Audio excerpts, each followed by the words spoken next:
Le soldat qui devint anarchiste.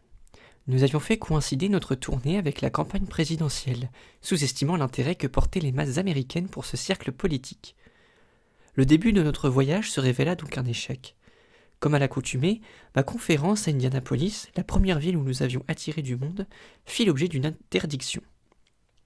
Le maire regretta publiquement que la police ait abusé de son autorité, mais bien sûr, il ne pouvait s'y opposer.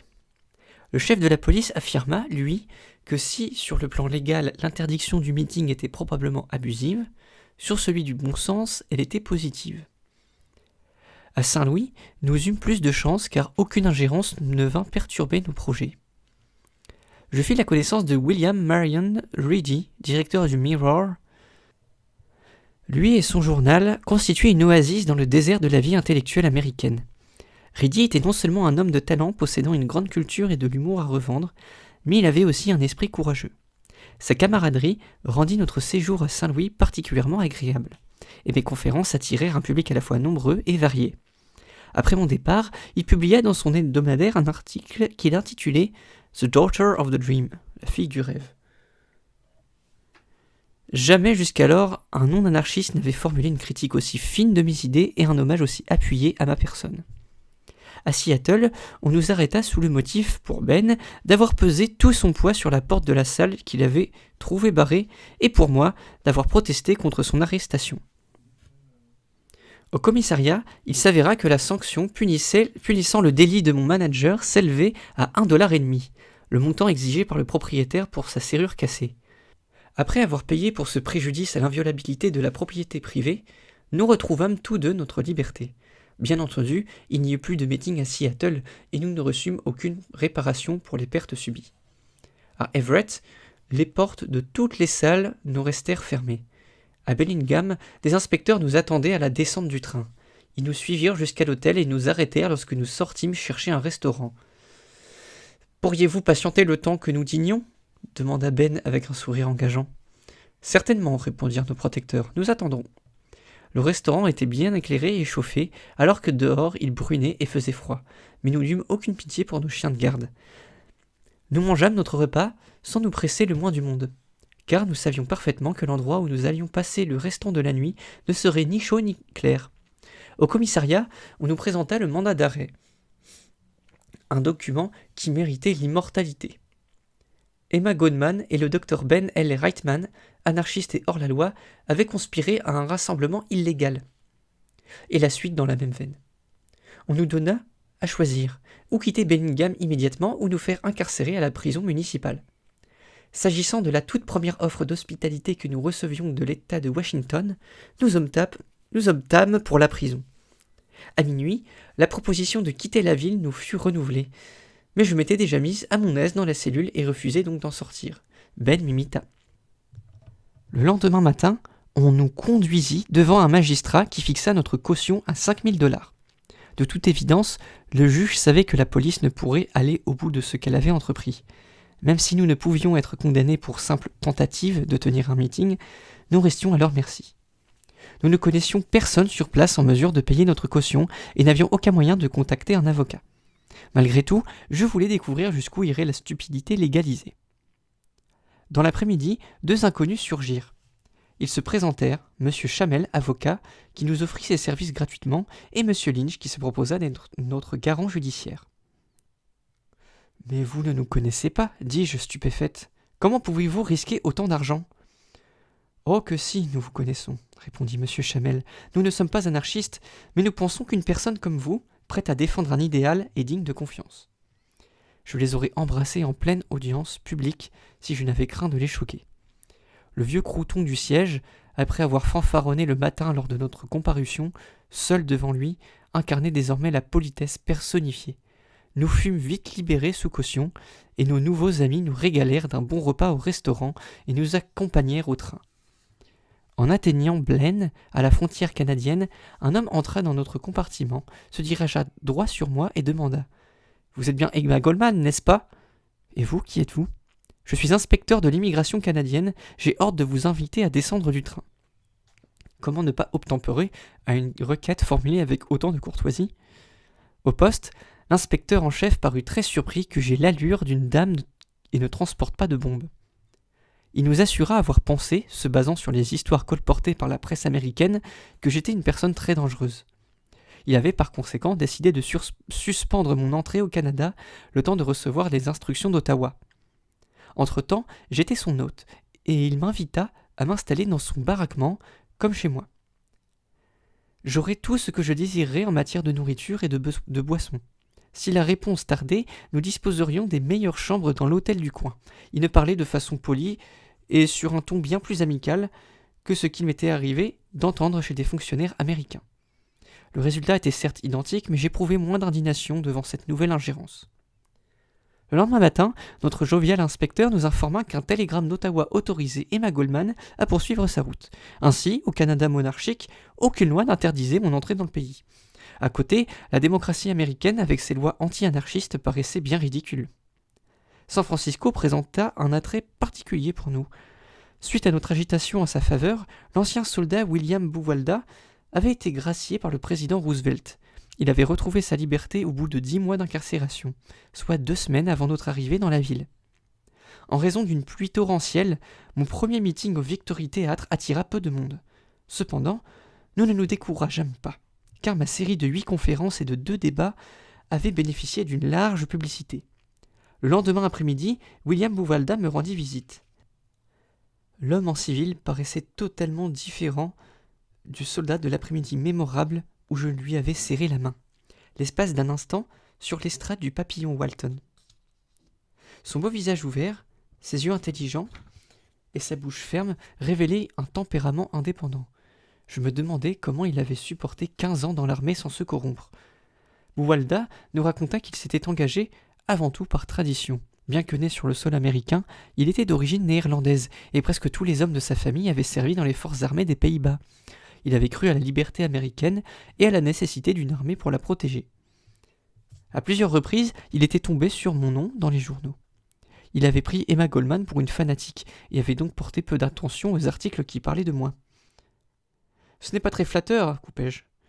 Comment pouvez-vous vous montrer aussi impoli avec une dame ?»« C'est pourtant vrai, répondit-il en souriant. Il expliqua que les militaires vivent dans un monde à part et que lui-même avait été occupé à plein temps pendant plusieurs années. Il avait suivi une formation de chirurgie vétérinaire à cause de sa passion pour les chevaux. Et il avait étudié la sténographie. S'y ajoutait ses fonctions à la caserne qui ne lui laissaient guère le loisir de s'intéresser à autre chose. Il était venu à mon meeting par hasard, à l'occasion d'une promenade. La vue des policiers et de gens massés devant le pavillon Walton avait piqué sa curiosité. En même temps, il s'était dit qu'en transcrivant le discours, il pourrait s'entraîner à la sténographie.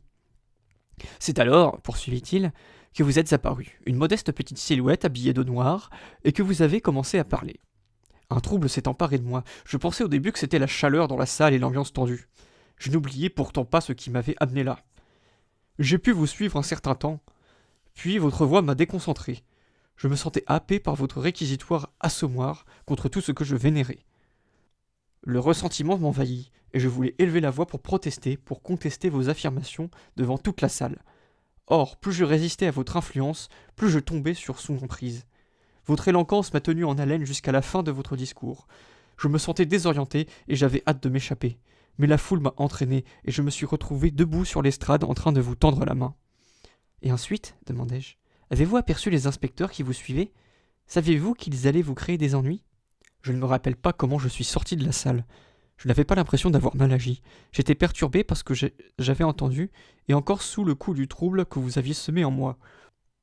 Pendant tout le trajet jusqu'au Presidio, je n'ai cessé de me dire « Elle a tort, elle a entièrement tort. Le patriotisme n'est pas l'ultime recours des vauriens. Le militarisme n'est pas que meurtre et destruction. » Après avoir été dénoncé à mon supérieur par les policiers, j'étais remis en état d'arrestation. Je pensais qu'il s'agissait d'une énorme erreur, qu'on m'avait pris pour un autre et que je me retrouverais libre dans la matinée. Envisager le contraire vous aurait donné raison, une éventualité contre laquelle je me rebellais de tout mon être.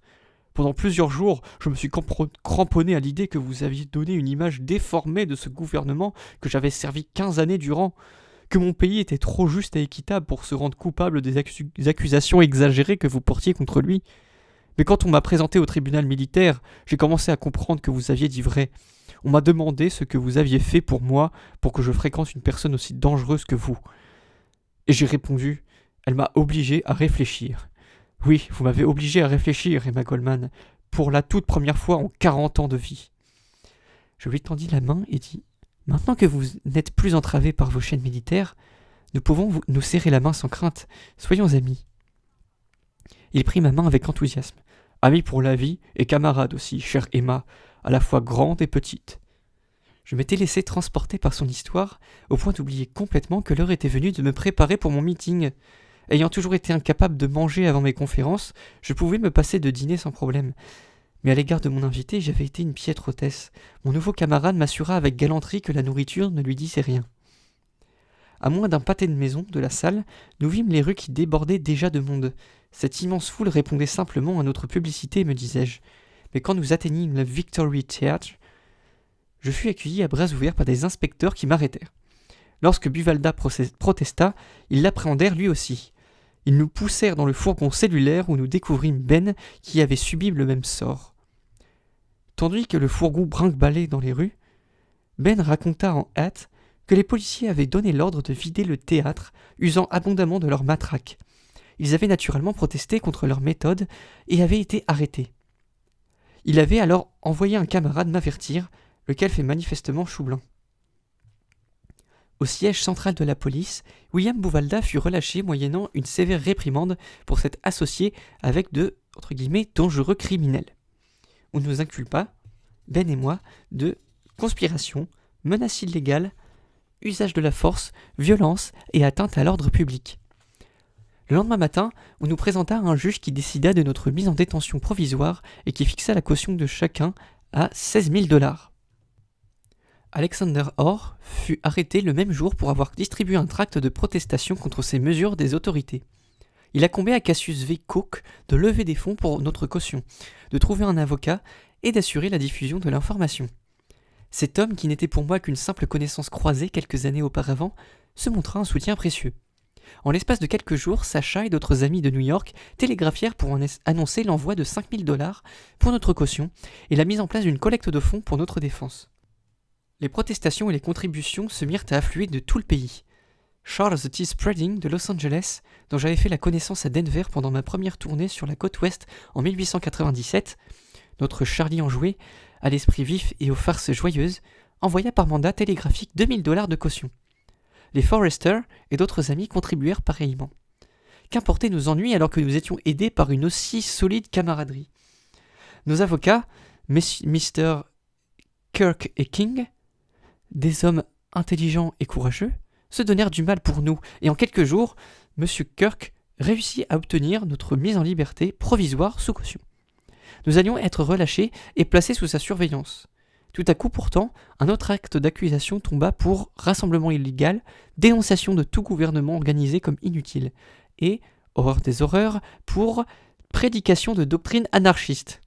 La caution fut fixée à 2 000 $ chacun. Je devais être jugé en premier et ensuite Ben. Parmi les reportages sensationnels publiés par la presse de San Francisco sur la descente de police dans notre meeting et sur notre arrestation, un article se détachait du lot, s'étendant sur l'absence de sensibilité ou de sentiment chez Emma Goldman, entre guillemets. Il précisait qu'en prison, alors qu'on venait de lui apporter un télégramme annonçant la mort de son père, elle n'avait manifesté aucune émotion. En réalité, le décès de père, quoique prévisible, m'avait au contraire affecté profondément et m'avait rappelé à la mémoire les circonstances de sa vie gâchée. Il avait été malade pendant plus de 30 ans, mais, sur ses vieux jours, plus souvent que d'ordinaire. Quand je l'avais vu lors de ma dernière visite à Rochester, au mois d'octobre, j'avais été choqué de le trouver si proche de la mort. Le géant d'autrefois avait été brisé par les tempêtes de la vie. Avec les années, j'avais acquis une meilleure compréhension de père et une sympathie mutuelle nous avait progressivement rapprochés. Ma très chère Helena était pour beaucoup dans ce changement d'attitude à son égard. Mon éveil aux complexités inhérentes à la sexualité en tant que force qui domine nos sentiments y avait également contribué. J'avais appris à mieux connaître ma propre nature turbulente et mon vécu m'avait permis de saisir enfin ce qui, dans la personnalité de mon père, était resté longtemps obscur. Sa violence et sa dureté n'avaient été que les symptômes d'un tempérament intensément sexuel qui n'avait pu trouver exutoire adéquat. Mes parents avaient été réunis conformément à la tradition juive orthodoxe, c'est-à-dire sans amour. Ils étaient mal assortis dès le départ. Mère s'était retrouvée veuve avec 2 enfants à l'âge de 23 ans. Son seul bien terrestre était un petit magasin. Si elle avait connu l'amour, il s'était éteint avec le jeune homme qu'elle avait épousé à 15 ans. Père avait apporté au mariage l'ardeur d'une jeunesse passionnée. Sa femme, son aînée de seulement 1 an, était d'une beauté radieuse. Le besoin impérieux inhérent à la nature de père le poussait vers elle et le rendait d'autant plus insistant que mère résistait à cette fin insatiable. Oula, gros trigger warning là, attendez. Bon, au cas où c'est pas très clair, effectivement, je viens de lire à l'instant, gros trigger warning pour ce qui va venir, agression sexuelle. Chaque accouchement l'a menée aux portes de la mort, et ma naissance marqua le 4e.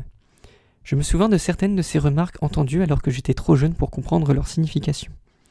Elles éclaircirent bien des choses qui m'avaient paru obscures et me firent comprendre l'enfer qu'avaient dû être les rapports intimes de mes parents. Si quelqu'un avait attiré leur attention sur la véritable origine du conflit qui les opposait et des emportements incontrôlables de père, ils auraient sans doute été choqués. Quand la santé de ce dernier se mit à décliner, sa vitalité érotique diminua, entraînant la modification de son caractère. Père se montra plus serein, plus patient et gentil.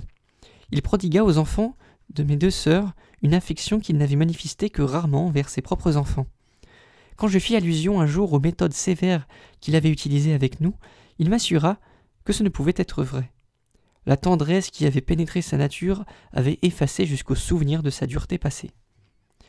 Ses meilleures qualités, qui autrefois avaient été masquées par le stress émotionnel, par la lutte pour la survie et par les années de souffrance physique, s'épanouirent enfin pleinement.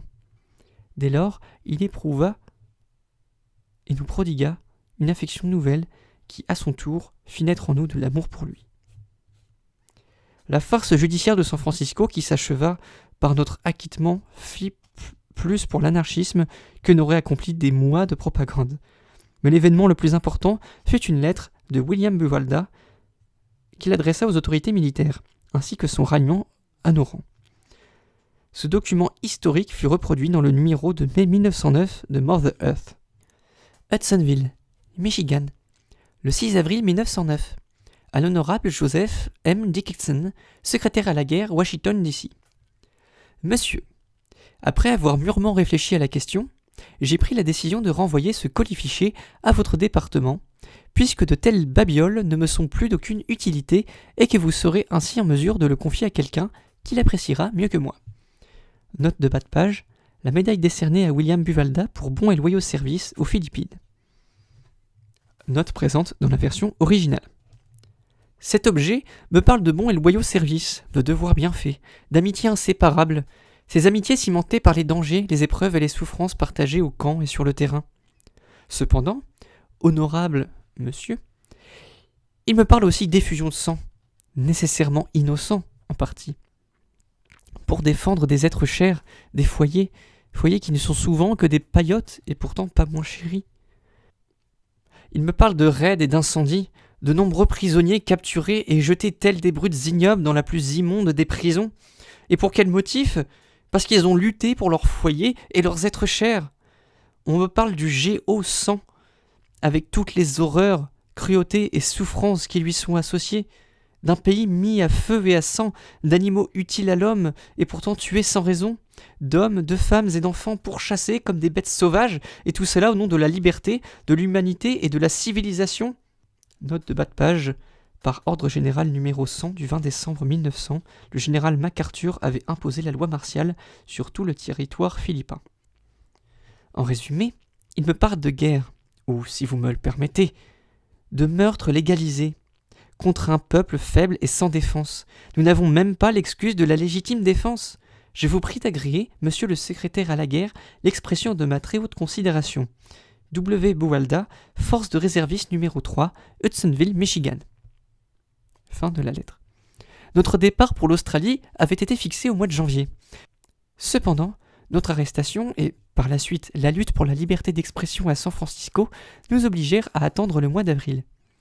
Puis, tout fut enfin prêt. Nous bouclâmes nos malles et assistâmes à une grande fête d'adieu organisée en notre honneur. Alors que nous nous disposions à payer notre voyage, arriva un télégramme de Rochester qui anéantit nos projets. Washington révoque déclaration naturalisation de Kirchner. Risquez de quitter le pays. Stop. Ma sœur m'avait écrit des mois plus tôt que 2 individus suspects étaient venus fouiner pour se renseigner sur Kirchner. Or celui-ci avait quitté la ville des années auparavant et n'avait plus donné de nouvelles. À défaut de trouver Kirchner lui-même, les hommes avaient harcelé ses parents pour leur arracher des informations. Sur le moment, j'avais écarté cette affaire de mon esprit, estimant qu'elle n'aurait pas de suite. Or voilà que le coup tombait.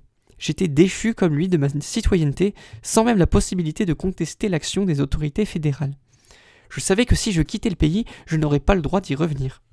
Il fallut abandonner mon projet de tournée en Australie, ce qui entraîna d'importantes pertes financières, sans compter les dépenses engagées par nos amis australiens pour préparer mes interventions là-bas. La déception fut grande, mais largement atténuée, fort heureusement, par l'optimisme inébranlable de mon vagabond de manager. Face à chaque obstacle sur notre chemin, il ne faisait que redoubler de zèle. Il était non seulement dynamique, mais infatigable. Avec l'Australie supprimée de notre itinéraire, nous dirigeâmes nos pas vers le Texas. Les villes d'El Paso, San Antonio et Houston nous ouvrirent des horizons nouveaux. Malgré les avertissements d'éviter la question des Noirs, je refusai toute concession aux préjugés du Sud. Je ne subis pourtant ni harcèlement ni ingérence de la police. Je pus même, avec Ben, me promener d'El Paso au Mexique et revenir avant que l'inspecteur de l'immigration américaine se rende compte de l'occasion qu'il avait manqué de sauver son gouvernement de la menace nommée Emma Goldman.